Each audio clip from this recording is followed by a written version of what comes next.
Hey, Jared here from soundguitarlessons.com. In this video, I want to show you how you can write out melodies without needing to know how to read music. And it's actually extremely beneficial even if you know how to read music, because reading music doesn't induce this skill that I'm going to show you here. It's so simple. What I'm going to show you is the most watered down, most abstract, away from the guitar fretboard version of how I think of music, period. And everything I do on the fretboard in terms of mapping out scales, melodies, chord tones, transposing, chord progressions, everything, anything is a guitar fretboard version of what I'm going to show you right here. And it's so crazy simple. I'm going to show you a few melodies for how to do it. So if we take the scale of just 1, 2, 3, 4, 5, 6, 7, 1, and we need to know that 3 and 4 and 7 and 1 have a half step between them, HS for half step there. Okay, so the hard part here is you want to be able to sing this. Forgive my singing voice, it's a little rough right now, and it's not something I'm comfortable with at all, but I find that this is extremely beneficial to work on, and I still do it quite a bit. Also, it's nice to know that you don't have to be a singer to do this. You just want to be able to think in these structures and hear it, even if you're drifting pitch and a little pitchy, which is what I'm going to be. So 1, 2, 3, 4, 5, 6, 7, 1, 1, 7, 6, 5, 4, 3, 2, 1. Okay. If I warm up into it a little bit, I can get locked into it. Whatever, you get the idea. You probably will sing better than that, than I did right there, but you get the idea. Now, with this, how I'm thinking of this when I'm going to write out melodies, I'll show you something about how to know when the melody is going to go up or down. We'll do that with an actual song here in a second. This only works when it comes to writing out melodies if you know what the song is supposed to sound like, the melody is supposed to sound like. It's not going to show rhythms or anything like that, but it's very awesome to just think of the actual interval relationships, the actual structure of melodies. This is how I'm able to, sight sing something if I see sheet music, or transpose something on the guitar, or think and know where I am in terms of scale degrees, chord tones, all of that stuff. Okay, so you have to really have this kind of thing down. If I warm into it a little more, 1, 2, 3, 2, 3, 2, 1, 2, 3, 4, 3, 4, 5, 5, 6, 5, 6, 7, 1, 7. And also say sen instead of seven, so you just have a one syllable. Some people say sev. Say sen is what I like to do. 1, sen, 6, 5, 5, 6, 5, 4, 3, 4, 3, 2, 3, 2, 1. Okay, so we need to be able to hear that. That could take a long time. Took me a long time to be able to do that.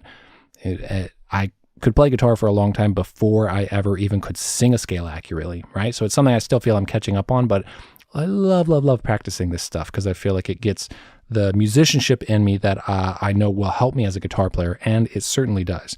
Okay, so be able to do that. Now, every melody is just a series of interval relationships. It always is. If we can think and hear things this way, it's insanely beneficial. I recently did a video where I demonstrated Itsy Bitsy Spider I did a kind of a classical right hand technique roll demonstration or tutorial.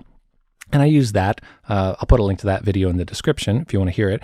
But let's do that melody since it's on my mind from having just done it recently. So I'm going to sing this again. 1, 2, 3, 4, 5, 4, 5, 6, 5. If you really want to work on this, if it's super hard for you, do it with a drone. Have a note droning. I have a melodic ear training guitar course where we do this to like just playing the low E string and singing over it and singing patterns and stuff like that. So when I come back to singing it, I'll probably be sometimes in a different key. That's okay. Now, Itsy Bitsy Spider. 5, 1, 1, 1, 2, 3, 3, 2, 1, 2, 3, 1. That's that melody. Here's the thing that makes it very cool to write it out. Again, you have to know the rhythms for yourself and everything. But I write a line above it if it goes up, 5, 1, and a line below if it goes down. 5, 1, 1, 1, 2, 3, 3, 2, 1, 2, 3, 1. Obviously, no line if it's the same note and doesn't go anywhere. Then if you are going down an octave or up an octave, you can put the line above it or below it, right? It's going to be very clear what's happening here. I'm not saying this is something everyone, should be doing, or if it's more, more superior to writing out music. It's just a shorthand thing that I did a long time ago to kind of document some melodies that I wanted to have, making sure I'm thinking of the actual scale structure. And since it's helped me a lot. And for the most part, I don't write stuff out this way as much as I think of it in my head this way. So this is a cool way to show you how that works. Okay, let's do the next phrase. 5, 1, 1, 1, 2, 3, 3, 2, 1, 2, 3, 1, 3, 3, 4, 5, 5, 4, 3, 4, 5, 3. Getting high for my range there. Let's do the lines. 3, 3, 3, 4, 5, 5, 4, 3, 4, 5, 3. Okay, it's not like easy to just automatically read like there's a sentence in front of you, but it's all there. And if you were able to think of your numbers on the guitar, you can outplay this on the guitar. If you know your scale and you know your numbers, you say, where's 5? Okay, I'm going up to 1. Okay, I'm going down to 2. It's a very cool way, especially if you don't read music. And honestly, even if you do, because this is so different than the way music is written out, which it gives you an exact pitch and gives you the rhythm and all that information. You could have a whole catalog of melodies written out this way so you can make sure you're thinking of it with the interval structures and being able to play it in any key, maybe with any shape, any scale, form, position on the guitar, that kind of thing. Obviously, we can do it with any other melodies. 3, 2, 1, 2, 3, 3, 3, 2, 2, 2, 3, 5, 5. Mary Had a Little Lamb. Anything, just doing these very simple ones to show you. And if you want to, I will also often write the harmony above it. Like this. Let's separate this stuff here. So now these two lines here, which are the Itsy Bitsy Spider melody, we see the 1 chord and the 5 chord. And actually I'm going to make it 5/7. The reason I'm writing this out now, this is a whole other world to explore. Start with just what I'm talking about here. You don't even need to write it out. You don't need to write out melodies this way. Again, I just want you to think of melodies this way. And again, this is how I'm thinking on the guitar. This is just the non-fretboard version of it. I'm thinking of relationships and hearing them that way. And if I hear recordings, if I hear melodies, that's how I know, oh, they're playing this 3-2-1 of the scale right now, or that's the pentatonic scale, because I know the pentatonic scale is 1-2-3-5-6-1, and I'm hearing that structure because I practice singing this stuff. Then I can hear it, okay?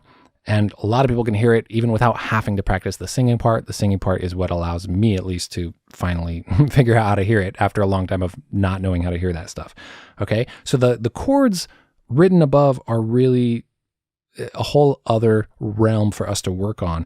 What we see here is that, oh, on the 2, that's the 5/7 chord. On the 4, that's the 5/7 chord. Switching to that, well, 2 of the parent scale is a chord tone of the 5 chord.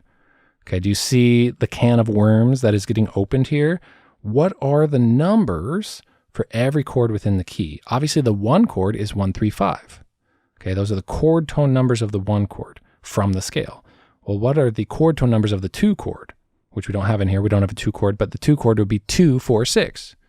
So we're thinking of the parent scale numbers of each chord. So when we're thinking of melodies this way, we can say, oh, the melody landed and emphasized on 2, and 2 is a chord tone of 5, so I can play the 5 chord there. Okay, if that can of worms is too confusing or it sounds like too much right now, that's okay, don't go there. But it is pretty straightforward in terms of just logic. Like you could just write out, what are the numbers, 5, 7, 2, and if it's a 7 chord, 4. Okay, those are the parent scale number chord tones of dominant 7 chord as the 5 of the key, the scale numbers. Okay, you could do that with all of them and start to think that way. That's kind of next level stuff after you can just sing a scale up and down, maybe sing some patterns with it where you maybe alternate notes, start singing simple melodies and be very, very aware of the number that you're on and the structure and where it is. And just be thinking of it in that way. And that will enhance your guitar playing, especially your improvisation or your composing or your sense of being able to hear where where you're playing next or what you want to play next. Okay, so when I'm targeting something coming up in a phrase and it's landing back on like the main tonic chord of the progression, which is stuff I talked about in my last video on this channel, or a video recently at least, improvising over jazz chord progression 1-6-2-5. A lot of that hearing part where that's happening internally has come from me doing this kind of work. And before I did this kind of work, I was not able to do that at all. I could play stuff, but it wasn't coming from kind of my inner ear and my soul. So just wanted to share that with you in this kind of totally different style of video. And if anything's confusing, let me know. If you're interested in more, let me know. Since this is so different, I do like to get feedback and comments on something that when I do totally new concepts and stuff I could elaborate on more in the future. But hope you found that helpful. Since this is scale stuff and the whole point is that we want to get the sound and structure of scales into our mind and our ears separate from the fretboard, well, then we want to create the bridge to the fretboard by practicing our actual scales. I have a free scale download called my Printable Parent Scales PDF. It's all the parent scales, which then all the modes come from. Ton of amazing scale diagrams to work on, super clear for you PDF. You can get that for free. Download it with the link in the top of the description, or you can go to soundguitarlessons.com/scales. I post a new guitar lesson video every week. Hope to see you in the next one. Thanks so much for watching. Take care and happy practicing.